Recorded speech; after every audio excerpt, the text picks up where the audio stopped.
মাত্র এক বছরে আত্মহত্যা করেছেন দেশের 10,000-এরও বেশি কৃষক এবং কৃষি শ্রমিক।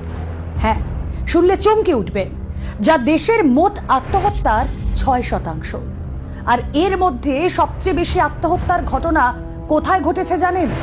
বিজেপি শাসিত মহারাষ্ট্রে। চলতি বছরের জানুয়ারি থেকে মার্চ শুধু এই 3 মাসে প্রথম ত্রৈমাসিকে মহারাষ্ট্রে 767 জন কৃষক আত্মহত্যা করেছেন। তাদের মধ্যে বেশিরভাগ কৃষক রাজ্যের বিদর্ভ জেলার বাসিন্দা। পিছিয়ে নেই কর্ণাটক, পিছিয়ে নেই অন্ধ্রপ্রদেশও। কৃষক আত্মহত্যার সংখ্যার নিরিখে যথাক্রমে দ্বিতীয় এবং তৃতীয় স্থানে এই দুই রাজ্য।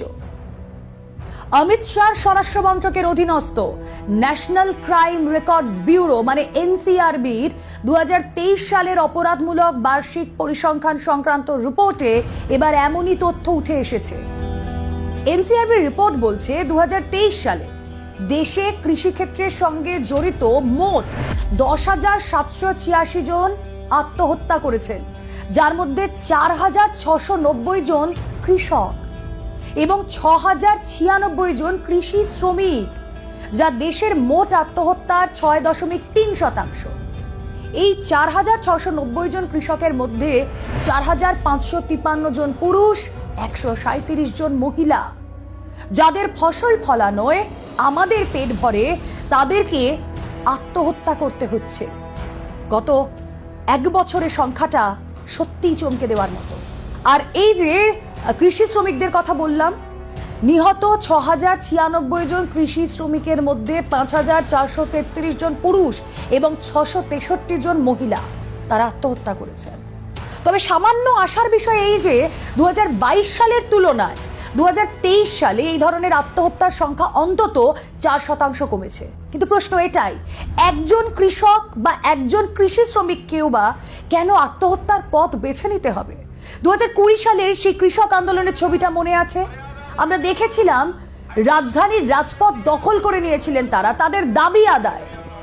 2022 সালে দেশের বিভিন্ন রাজ্য মিলিয়ে আত্মহত্যা করেছিলেন মোট 11,290 জন কৃষক।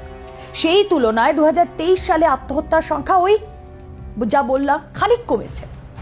দেশের মধ্যে এখনো পর্যন্ত সবচেয়ে বেশি আত্মহত্যার ঘটনা ঘটেছে বিজেপি শাসিত মহারাষ্ট্রে, 4,151, যা কৃষি ক্ষেত্রে মোট আত্মহত্যার 38%-এরও বেশি। এরপরে সেকেন্ড পজিশনে রয়েছে কর্ণাটক, 2,423, অন্ধ্রপ্রদেশ 925, মধ্যপ্রদেশ 777 এবং তামিলনাড়ু 631। মহারাষ্ট্র এবং কর্ণাটকে কৃষি শ্রমিকদের তুলনায় কৃষকদের আত্মহত্যার হার অনেক বেশি। অন্যদিকে অন্ধ্রপ্রদেশ, মধ্যপ্রদেশ এবং তামিলনাড়ুতে আত্মহত্যা এগিয়ে রয়েছেন কৃষি শ্রমিকেরা। সাধারণত কৃষি ক্ষেত্রে আত্মহত্যাকে দুটি আলাদা আলাদা শ্রেণীতে ভাগ করে থাকে এনসিআরবি।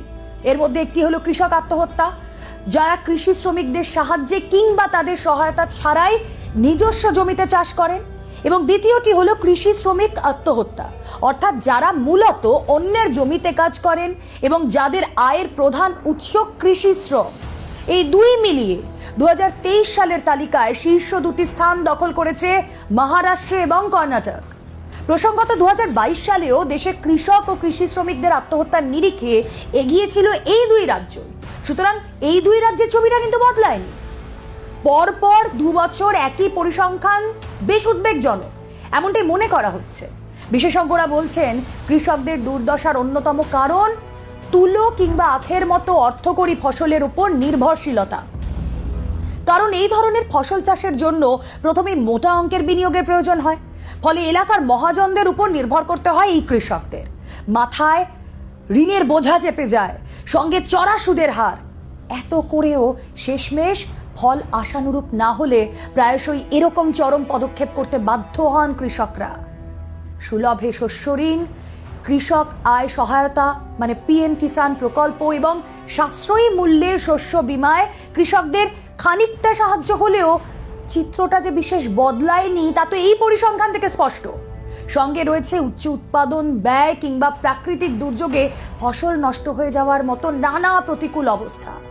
তবে দেশের কিছু রাজ্য, কেন্দ্রশাসিত অঞ্চল যেমন পশ্চিমবঙ্গ আমাদের রাজ্য, বিহার, ওড়িশা, ঝাড়খণ্ড, হিমাচল প্রদেশ, অরুণাচল প্রদেশ, গোয়া, মণিপুর, মিজোরাম, নাগাল্যান্ড, ত্রিপুরা, চণ্ডীগড়, দিল্লি এবং লাক্ষাদ্বীপ 2023 সালে কৃষিক্ষেত্রে কোনো আত্মহত্যার ঘটনা ঘটেনি বলে এনসিআরবির রিপোর্ট জানিয়েছে।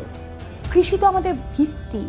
সেই কৃষকরা, সেই কৃষি শ্রমিকরা যদি আত্মহত্যা করে তাহলে তার সার্বিক দায় আমাদের, তার সার্বিক প্রভাবও পড়বে দেশবাসীর ওপর।